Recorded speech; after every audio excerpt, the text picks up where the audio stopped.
నమస్కారం. ఘంటారావానికి స్వాగతం. ముందుగా ప్రధాన అంశాలు. ఢిల్లీ అసెంబ్లీ ఎన్నికల్లో బీజేపీ అఖండ విజయం. 10 ఏళ్ల ఆమ్ ఆద్మీ ఆధిపత్యానికి తెర.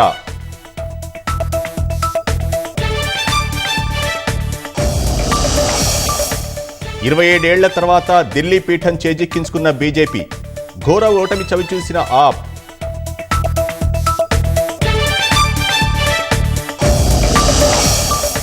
ప్రజాసేవ కోసమే రాజకీయాల్లోకి వచ్చారన్న కేజ్రీవాల్. అన్యాయానికి వ్యతిరేకంగా ఆప్ పోరాటం చేస్తుందన్న అతిశి.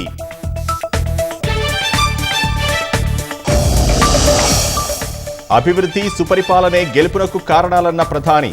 అబద్ధాల శకం ముగిసిందన్న అమిత్ షా.